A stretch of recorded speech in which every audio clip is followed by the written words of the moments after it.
एक सेकंड के लिए रुको। 18 साल, 18 साल का इंतजार, 18 साल का दर्द, 18 साल की नेक्स्ट ईयर वाली उम्मीद। और फिर 2025 में वो रात आई जब चिन्नास्वामी में लाखों आंखें भर आईं। आरसीबी ने आईपीएल जीत लिया और अब 1 साल बाद वो डिफेंडिंग चैंपियंस के तौर पे मैदान पे उतर रहे हैं। और भाई, ये आरसीबी सिर्फ एक टीम नहीं है, ये एक इमोशन है। और 2026 में वो इमोशन और भी खतरनाक हो गई है।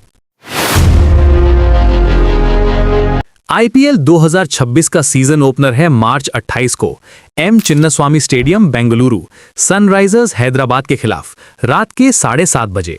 और इस मैच से पहले जो चीज सबसे इंपॉर्टेंट है वो स्कोर नहीं है, स्क्वाड नहीं है, वो शिफ्ट है। वो साइकोलॉजिकल शिफ्ट जो तब आता है जब एक टीम पहली बार हिस्ट्री के बोझ से आजाद होकर मैदान पे उतरती है। पहले आरसीबी का सवाल था कब जीतेंगे, अब सवाल है क्या वो फिर से जीत सकते हैं। ये दो अलग सवाल हैं और दोनों का जवाब अलग जगह से आता है। मैं ये सब देख रहा था जब ऑक्शन हुआ दिसंबर में अबू धाबी में, और ऑनेस्टली आरसीबी की स्ट्रैटेजी देख के पहली बार लग रहा था ये टीम दिल से नहीं दिमाग से बना रही है अपना स्क्वाड। 17 प्लेयर्स रिटेन कर लिए, title winning core virtually intact. लेकिन असली ड्रामा ऑक्शन में था वेंकटेश अय्यर के लिए। याद है ना, लास्ट टाइम केकेआर ने आरसीबी से छीन लिया था वेंकटेश अय्यर को बिडिंग में, एक साइकोलॉजिकल ब्लो जो क्वाइटली हर्ट करता है किसी भी टीम मैनेजमेंट को। इस बार आरसीबी ने 7 करोड़ रुपए में अय्यर को उठाया और केकेआर को बार बार मैदान से बाहर किया। ये सिर्फ एक ऑलराउंडर की साइनिंग नहीं थी, ये एक मैसेज था। अब हम वो टीम नहीं जिसे आप रोकने की कोशिश करते थे, डिफेंडिंग चैंपियंस वैसा ही करते हैं। अब बात करते हैं इस स्क्वाड की असली स्ट्रेंथ की, क्योंकि नंबर से ज्यादा इंपॉर्टेंट है स्ट्रक्चर। आरसीबी ने 2026 में जो प्लेइंग 11 बनाया है वो 3 लेयर्स पे टिका है। पहली लेयर विराट कोहली और Phil Salt, opening partnership. Kohli Chinnaswamy भी एक अलग चीज बन जाते हैं, वो ग्राउंड उनका घर है और उनका रिकॉर्ड वहां लेजेंडरी है। सॉल्ट एक पावर प्ले डिस्ट्रॉयर है, 200 से ज्यादा strike rate, aggressive starts, opposition को पहले 6 ओवर्स में ही बैकफुट पे डाल देता है। ये कॉम्बो सिर्फ रन्स नहीं बनाता, ये मोमेंटम बनाता है। दूसरी लेयर टिम डेविड और वेंकटेश अय्यर। डेथ ओवर में टिम डेविड दुनिया के बेस्ट फिनिशर्स में से एक हैं। 17th ओवर के बाद उन्हें बॉल मिली, मतलब गेम ओवर। और वेंकटेश अय्यर उनके साथ एक ऐसा कॉम्बिनेशन बनाते हैं जो मिडिल लोअर ऑर्डर में हर टीम के लिए नाइटमेयर है। Batting flexibility plus bowling utility. तीसरी लेयर बॉलिंग, जॉश हेजलवुड और भुवनेश्वर कुमार नया बॉल में, सुयश शर्मा लेग स्पिन से wickets, Krunal Pandya middle overs control करते हैं। यहाँ कैप्टन के पास एक क्लियरली डिफाइंड प्लान है, और जब प्लान क्लियर हो एग्जीक्यूशन का कॉन्फिडेंस अलग होता है।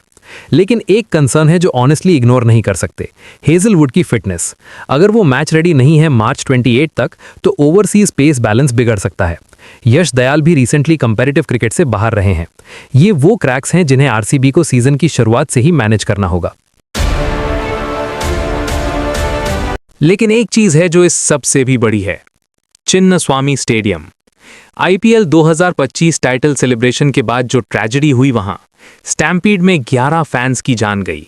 ये वुंड अभी भी ताजा है। स्टेडियम को इंटेंस स्क्रूटनी से गुजरना पड़ा, एक्सपर्ट कमिटी के पास जाना पड़ा, structural compliance, crowd control checks, और फिर क्लियरेंस मिली।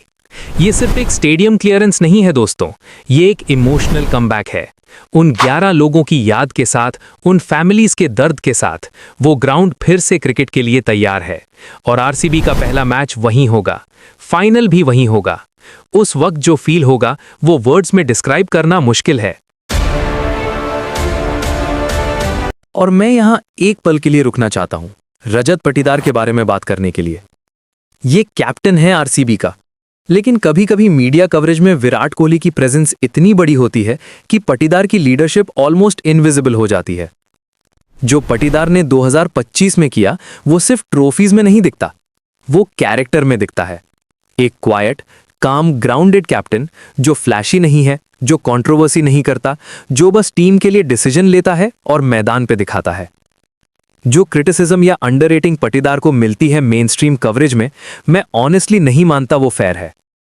जर्सी के पीछे एक ऐसा इंसान है जो अपना सब कुछ दे रहा है, और 2026 में वो फिर से वही करने के लिए तैयार है। आरसीबी का 2026 सीजन सिर्फ एक टाइटल डिफेंस नहीं है, ये एक प्रूफ है कि इंडियन क्रिकेट में अंडरडॉग का नैरेटिव परमानेंट नहीं होता, कि 18 साल का इंतजार सिर्फ एक साल में खत्म हो सकता है अगर सही टीम, सही कोच, सही कल्चर हो। एंडी फ्लावर एक आईपीएल एक्सपीरियंस्ड कोच हैं।